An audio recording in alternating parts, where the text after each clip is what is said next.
नमस्ते दोस्तों, और इस नए विश्लेषण में स्वागत है। आज हम एक ऐसी दिल दहला देने वाली घटना पर बात करने वाले हैं जो मुंबई पुणे हाईवे से जुड़ी है। ये कहानी सिर्फ कोई सुनी सुनाई अफवाह नहीं है, बल्कि एक आम सी रोड ट्रिप का किस्सा है जो अचानक एक भयानक सपने में बदल गई। हम इस पूरी घटना के हर एक तथ्य, हर एक मोड़ और इसकी टाइमलाइन को बिल्कुल डिटेल में समझेंगे। तो चलिए, बिना वक्त गवाए इस मिस्ट्री में आगे बढ़ते हैं। कहा जाता है, एक श्रापित 3 किलोमीटर का रास्ता जहां कई लोगों ने अपना अंत देखा है। सुनकर ही रोंगटे खड़े हो जाते हैं, है ना? स्थानीय लोगों और कहानियों की माने तो हाईवे का ये विशिष्ट हिस्सा एक ऐसा अंधेरा राज छुपाए हुए है जो किसी भी लॉजिक, साइंस या सामान्य समझ को पूरी तरह हरा देता है। और यही इस चर्चा का सबसे खौफनाक हिस्सा बनने वाला है। और हाँ, आगे बढ़ने से पहले एक छोटी सी रिक्वेस्ट। अगर इस तरह की रोचक कहानियां और उनका विश्लेषण पसंद आता है तो इस प्रस्तुति को लाइक जरूर कीजिए और चैनल को सब्सक्राइब कर लीजिए। हम डेली ऐसी ही दिलचस्प स्टोरीज अपलोड करते हैं, तो लाइक और सब्सक्राइब बटन को हिट करना बिल्कुल मत भूलिएगा और इन घटनाओं पर अपने थॉट्स कमेंट सेक्शन में जरूर शेयर करें। चलिए, सबसे पहले शुरुआत पर नजर डालते हैं। यहाँ 4 दोस्त हैं, सानवी, तान्या, प्रवीण और सुमन। सानवी ने हाल ही में एक सेकेंड हैंड एसयूवी खरीदी है जो दिखने में बिल्कुल चमचमाती नहीं लगती है। प्लान बहुत सिंपल था, मुंबई से पुणे भी एक बढ़िया नाइट ड्राइव, जिसका मकसद था वहां अपने दोस्त अनुराग को एक सरप्राइज देना। शुरू में ये सब बिल्कुल नॉर्मल और एक्साइटिंग लग रहा था। दोस्तों का ट्रिप, एक नई गाड़ी और खुला हाईवे। लेकिन असल कहानी तो अभी शुरू होनी बाकी थी। लेकिन खतरे की पहली घंटी यहीं बज जाती है। उनके लैंडलॉर्ड ने उन्हें बहुत ही साफ शब्दों में एक चेतावनी दी थी। नई गाड़ी को रात के वक्त हाईवे पर मत ले जाना। उनका सुझाव था कि पहले इस गाड़ी को शहर के ट्रैफिक में चलाकर टेस्ट कर लो। देखा जाए तो एकदम सेंसिबल प्रैक्टिकल एडवाइस थी। लेकिन जैसा कि अक्सर होता है, जब उत्साह ज्यादा होता है तो सावधानी कहीं पीछे छूट ही जाती है। अब यहाँ ना एक बहुत बड़ा क्लैश देखने को मिलता है, जो इस कहानी की सबसे बड़ी गलती साबित होती है। एक तरफ है सानवी का एक्सट्रीम एक्साइटमेंट कि नई गाड़ी है, अभी हाईवे पर चलानी है, और दूसरी तरफ है लैंडलॉर्ड की एकदम प्रैक्टिकल सेफ्टी वाली वार्निंग। नई चीज का आनंद लेने की जल्दबाजी और समझदारी भरी एडवाइस के बीच का ये टकराव आखिरकार उन्हें एक ऐसी जगह ले जाता है जहां उन्हें बिल्कुल नहीं होना चाहिए था। देखिए, टाइमलाइन कितनी तेजी से बदलती है। सफर शुरू हुआ और हाईवे पर एंटर किए हुए मुश्किल से 15 मिनट ही हुए होंगे कि गाड़ी के अंदर का माहौल अचानक बदल गया। एक अजीब सी बेचैनी और भयानक दुर्गंध आने लगी। सानवी का जी इतना घबराने लगा कि एग्जैक्टली 20 मिनट पर उन्हें मजबूरन ताज़ी हवा लेने के लिए गाड़ी को हाईवे के किनारे रोकना पड़ा। गाड़ी रोकी जा चुकी थी, सभी दोस्त बाहर खड़े थे। और तभी एक बहुत डरावना सवाल जहन में आता है, क्या गाड़ी में कोई और भी था? अंधेरे में बाहर खड़े होकर सानवी को इतना अजीब एहसास होता है ना, उसे लगता है कि खाली एसयूवी की बैक सीट पर कोई परछाई, कोई अनजान आकृति बैठी हुई है, जबकि असल में वहां कोई नहीं था। ये अब केवल डर नहीं था, ये कुछ और ही था। तो अब आते हैं इस घटना के सबसे मेन मुद्दे पर, द कर्स्ड स्ट्रेच, यानी वो श्रापित रास्ता। ये मुंबई पुणे हाईवे का करीब 2.5 से 3 किलोमीटर का वो पैच है जिसके बारे में अफवाहों का बाजार हमेशा गर्म रहता है।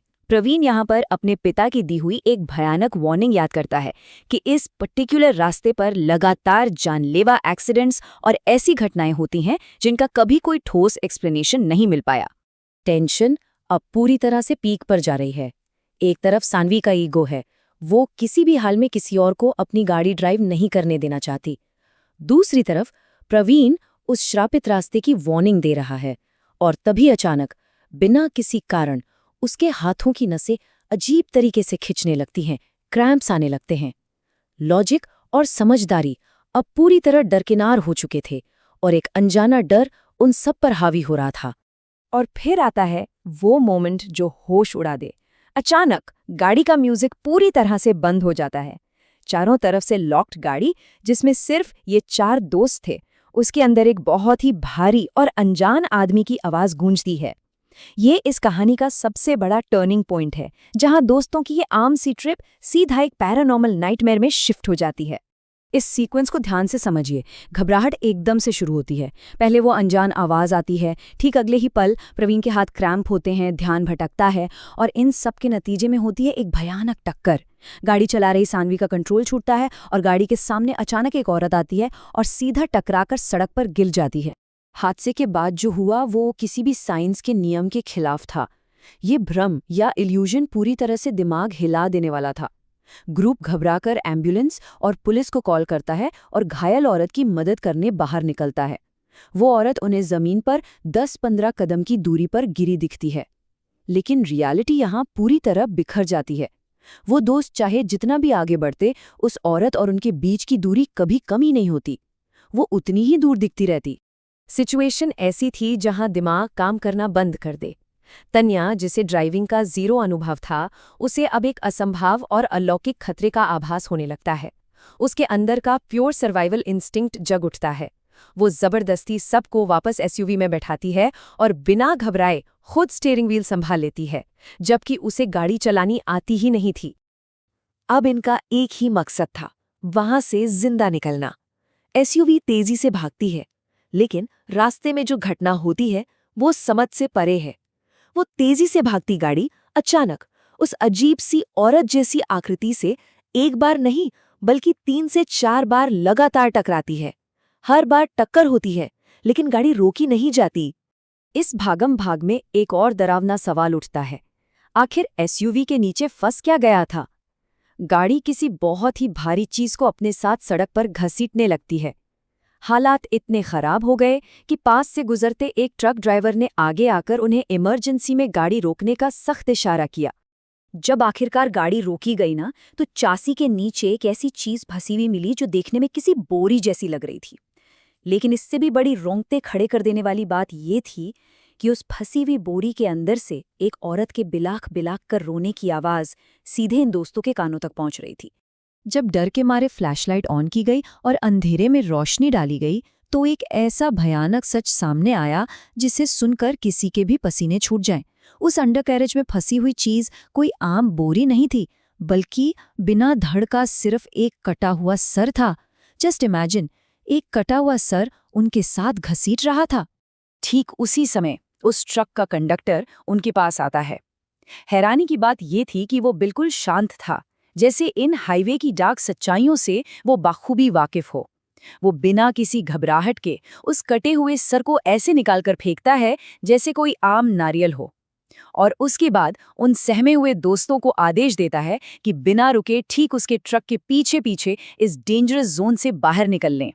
यहाँ आकर सामने आता है इस पैरानॉर्मल लोर का एक बहुत ही बड़ा हिस्सा, 72 आवर रूल, यानी 72 घंटे का नियम। इन दोस्तों को बताया गया कि जो लोग इस श्रापित जगह से बच निकलने में कामयाब होते हैं, उन्हें कम से कम 72 घंटे तक यहाँ वापस आने की गलती नहीं करनी चाहिए। यहाँ से भागकर उन्होंने मौत की एक साइकिल तोड़ी थी। अगर वो 3 दिन से पहले वापस लौटते तो एक जानलेवा एक्सीडेंट बिल्कुल निश्चित था। खैर, इस खौफनाक सफर का आखिरी अंत होता है। पुणे सेफली पहुंचने के बाद जब ये दोस्त अनुराग की फैमिली को ये पूरी कहानी बताते हैं, तो सबसे डरावनी बात ये होती है कि फैमिली इस बात को झुटलाने के बजाय इस भयानक लेजेंड को कंफर्म करती है।